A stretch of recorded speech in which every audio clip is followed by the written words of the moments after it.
أعوذ بالله من الشيطان الرجيم بسم الله الرحمن الرحيم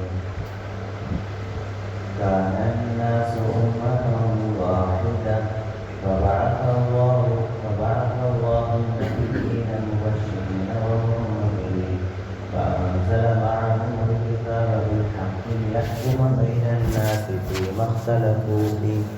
فيما اختلفوا فيه وما اختلف فيه إلا الذين أوتوه من بعد ما جاءتهم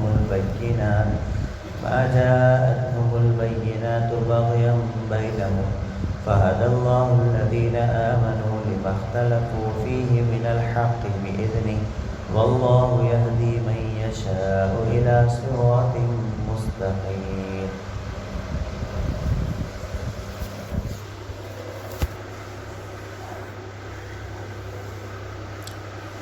دنیا کے ابتدائی دور میں حضرت آدم علیہ السلام کی زمانے میں اور آپ کے اس دنیا سے جانے کے بعد ایک عرصے تک تمام انسانیت، تمام آدمی سب متفق تھے، کسی قسم کا کوئی اختلاف نہیں تھا. ساری دنیا اس وقت توحید پر متفق تھی. توحید سے، اللہ کو ایک ماننے سے کسی کا اختلاف نہیں تھا. لیکن جیسے حضرت آدم علیہ السلام اس دنیا سے چلے گئے اور اچھا خاصا زمانہ گزر گیا، پھر انسانوں کی کثرت ہو گئی تو اختلاف پیدا ہوا. سب سے بڑا اور سب سے پہلا اور سب سے نقصان دہ اختلاف وہ توحید سے اختلاف کرنا ہے. اللہ کی ذات میں، اللہ کی صفات میں کسی کو شریک کرنا، یہ توحید سے اختلاف ہے. تو لوگوں میں شرک آ گیا. وہ کیسے آیا؟ تعظیم کے راستے سے آیا. غیر معمولی تعظیم، اللہ والوں کی تعظیم حد سے زیادہ، ان کے مقام سے زیادہ لوگ تعظیم کرنے لگے. شیطان لوگوں میں یہ بات، لوگوں کے دلوں میں یہ وسوسہ ڈالا کہ جو تمہارے اللہ والے تھے ان کے مجسمے بنائے جائیں، ان کی مورتیاں بنائی جائیں اور ہفتے میں ایک مرتبہ آ کر صرف ان کا دیدار کرنا ہے. پہلے تو اس طرح ذہن میں ڈالا تو لوگ ان کے مجسمے بنائے، ہفتے میں ایک مرتبہ آتے اور ان اللہ والوں کے مجسموں کا، ان کے مورتیوں کا دیدار کرتے اور چلے جاتے. جیسے جیسے زمانہ گزرتا گیا اور یہ لوگ بھی گزر گئے جو دیدار کرتے تھے، ان کی نسل آئی. نسل نے اور تھوڑا بڑا کر کے ان کے سامنے تھوڑا سا جھکنے لگے. پھر یہ بھی نسل چلے گئی، پھر تیسری نسل آئی تو وہ اور آگے بڑھے، جہالت کی وجہ سے انہیں سجدہ کرنے لگے. پھر ان کے بعد نسل آتے گئے تو تھوڑا تھوڑا اضافہ ہوتے ہوئے ان اللہ والوں کے مجسموں کو لوگوں نے خدا بنا بیٹھا. تو اس طرح لوگوں میں شرک کی ابتدا ہوئی. یہ جہالت کی وجہ سے، غیر معمولی حد سے زیادہ تعظیم کی وجہ سے ہوا. اسی وجہ سے اللہ کے نبی صلی اللہ علیہ وسلم حضرت عائشہ رضی اللہ عنہ سے فرماتے ہیں، انزلوا الناس منازلهم، لوگوں کو ان کے رتبے کے اعتبار سے مرتبہ دو. سب سے بڑا، سب سے تعظیم کے سب سے بڑے مستحق وہ اللہ کی ذات ہے، پھر اللہ کے انبیاء ہیں، اللہ کے نبی ہیں، پھر ان کے بعد والے. تو کسی ولی اللہ کی ایسی تعظیم کرنا کہ جو تعظیم بھی اللہ کو سزاوار ہے، تو یہ بھی بہت بڑی ڈرنے کی بات ہے. اس سے شرک کا دروازہ کھلتا ہے. چنانچہ ایسے ہی ہوا کہ بعض لوگوں نے اللہ کے نبی صلی اللہ علیہ وسلم کو خدائی کا درجہ دیا. چنانچہ اللہ کے نبی سے ڈائریکٹ مانگتے ہیں، براہ راست مانگتے ہیں، اور اللہ کے نبی صلی اللہ علیہ وسلم کو ہر جگہ موجود ہیں، حاضر و ناظر ہیں، اور اللہ کے نبی صلی اللہ علیہ وسلم غیب کی باتوں کو جاننے والے ہیں، اور ہم جو مانگیں گے اللہ کے نبی ہم کو عطا کریں گے، ایسا عقیدہ رکھیں. اور بعض حضرات نے حضرت علی رضی اللہ عنہ کو خدا کا درجہ دیا.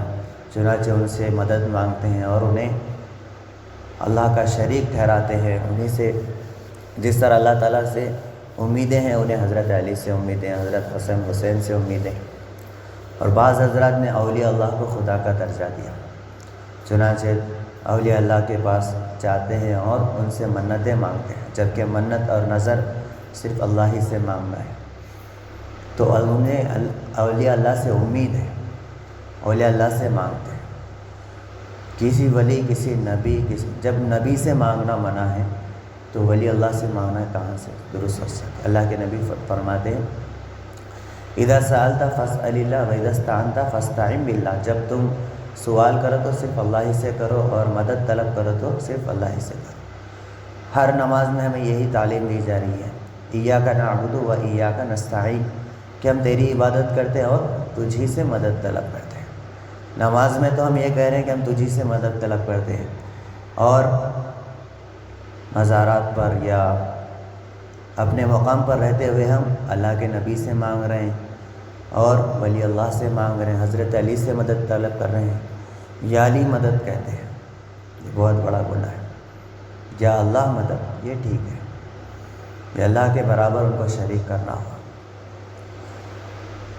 تو لوگ جہالت کی وجہ سے غیر اللہ سے مدد مانگ رہے ہیں، ان سے امیدیں باندھے ہوئے ہیں، ان کو اللہ کا ساجی اور شریک بنائے ہوئے ہیں غیر محسوس طریقے سے.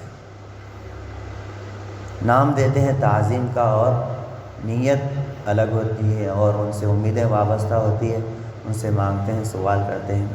چنانچہ اولیاء اللہ میں عبد القادر جیلانی رحمۃ اللہ علیہ کو لوگوں نے خدا کا درجہ دیا کہ ان سے مدد مانگتے ہیں، ان سے مرادیں مانگتے ہیں، منتیں مانگتے ہیں اور ان کی غیر معمولی تعظیم کرتے ہیں. بے شک وہ تعظیم کے سزاوار ہیں، اولیاء اللہ میں ان کا سب سے بڑا مقام ہے، لیکن ایک حد ہے. ولی اللہ کا جو مقام ہے اتنی ہی ان کی تعظیم ہے، کہ ان کی تعظیم اتنی بڑھا دینا کہ صحابہ سے بڑھ جائے، اللہ کے نبی سے بڑھ جائے، یہاں تک کہ خدا کے برابر لا کر انہیں کھڑا کر دینا، یہ جہالت ہے، یہ نادانی ہے، یہ آپس کی ضد ہے بس. تو ایک اختلاف تو نادانی کی وجہ سے ہوا، دوسرا اختلاف جو اہل کتاب نے کیا، یہود و نصارہ نے کیا، یہ جان بوجھ کر اختلاف کیا. کیوں کیے؟ صرف اور صرف آپس میں حسد، آپس کی ضد اور آباء و اجداد کی تقلید اور کچ بحثی، یعنی ایک دوسرے کے ساتھ مناظرہ، مقابلہ اور خاندانی فخر کی وجہ سے اختلاف ہوا کہ تمام انبیاء ہمارے خاندان میں آئے. بنی اسرائیل انبیاء کا خاندان شمار ہوتا ہے، صحیح بات ہے، لیکن اس کا مطلب یہ نہیں کہ کامیابی کا دار و مدار خاندان پر موقوف ہے. کامیابی کا دار و مدار اللہ کی اطاعت پر. جس وقت اللہ رب العزت جس نبی کو بھیجے اس نبی کی اتباع اور پیروی اور ان کی رسالت کو تسلیم کرنا اور اللہ کی ماننا، اسی میں کامیابی ہے. لیکن انہوں نے کامیابی کو خاندانی جاگیر سمجھ لی تھی کہ ہم ہی کامیاب ہوں گے، ہمیں دوزخ کی عذاب نہیں چھوئے گی، اگر جائیں گے تو بھی تھوڑے دن کے لیے ہم جائیں گے جہنم میں. اللہ نے ہمارے خاندان کو انبیاء والا خاندان بنایا ہے. ان میں اختلاف اس چیز سے تھا کہ اللہ کے نبی صلی اللہ علیہ وسلم بنی اسرائیل میں تشریف لانا تھا، پیدا ہونا تھا، بنی اسماعیل میں پیدا نہیں ہونا تھا. اللہ کے نبی صلی اللہ علیہ وسلم اسماعیل علیہ السلام سے جو نسل چلی اس میں پیدا ہوئے، حضرت یعقوب علیہ السلام سے جو نسل چلی اس میں سے نہیں پیدا ہوئے. حضرت ابراہیم علیہ السلام کی 2 بیویاں تھیں، ایک سارہ اور ایک ہاجرہ. سارہ علیہ السلام، سارہ رضی اللہ عنہ سے حضرت اسحاق، پھر حضرت اسحاق سے حضرت یعقوب، پھر حضرت یعقوب کی جو اولاد ہیں وہ بنی اسرائیل کہلاتے ہیں. تو حضرت ہاجرہ سے حضرت اسماعیل ہیں، ان سے جو نسل چلی وہ بنی اسماعیل کہلاتی. تو بنی اسماعیل میں اللہ کے نبی آئے تو انہیں حسد ہوا، جلن ہوئی کہ ہمارے خاندان میں اگر آتے تو ہم انہیں تسلیم کرتے، ان کی رسالت کو مانتے. تو یہ حالانکہ یہ لوگ ان کی کتابوں میں، توریت میں، انجیل میں یہ ساری باتیں موجود تھیں کہ اللہ کے نبی آئیں گے، نام یہ ہوگا، صفات یہ ہوں گے، خاندان میں کون سے خاندان میں آئیں گے، سب علم رکھنے کے باوجود یہ لوگ اختلاف کرتے ہیں، تو یہ جان بوجھ کر اختلاف کرنا ہے، جو انجانے میں اختلاف کرنے سے بھی بڑا ہوا ہے۔ جان کر نادانی میں غلطی کرنا یہ بھی گناہ ہے، یہ بھی غلط ہے، لیکن جان بوجھ کر غلطی کرنا یہ اللہ کو بہت زیادہ اور زیادہ سخت ناراض کرنے والی بات ہے۔ سب لوگ ایک ہی دین پر تھے، پھر وہ آپس میں اختلاف کرنے لگے، تو اللہ نے ایمان والوں کو رضا الہی کی خوشخبری دینے والے اور کافروں کو عذاب الہی سے ڈرانے والے پیغمبر بھیجے، اور ان کے ساتھ سچی کتابیں نازل کی، تاکہ جن باتوں میں لوگ اختلاف کرتے تھے وہ کتاب ان میں فیصلہ کر دے، اور جن لوگوں کو کتاب دی گئی تھی وہی لوگ اپنے پاس کھلے کھلے احکام آنے کے بعد آپس کی ضد سے اس میں اختلاف کرنے لگے، تو جس حق بات میں وہ اختلاف کرتے تھے اللہ نے اپنی مہربانی سے مسلمانوں کو اس کی راہ دکھا دی، اور اللہ جس کو چاہتا ہے سیدھا راستہ دکھا دیتا ہے۔ اللہ تعالیٰ سے دعا ہے اللہ تعالیٰ ہم سب کو اختلافات سے حفاظت فرمائے، توحید پر ثابت قدم رہنے کی ہم سب کو توفیق نصیب فرمائے۔ سبحان اللہ بحمدہ، سبحانک اللہم وبحمدک، ونشہد ان لا الہ الا انت، ونستغفرک ونتوب الیک۔ سبحان ربک رب العزۃ عما یصفون، وسلام علی المرسلین، والحمد للہ رب العالمین۔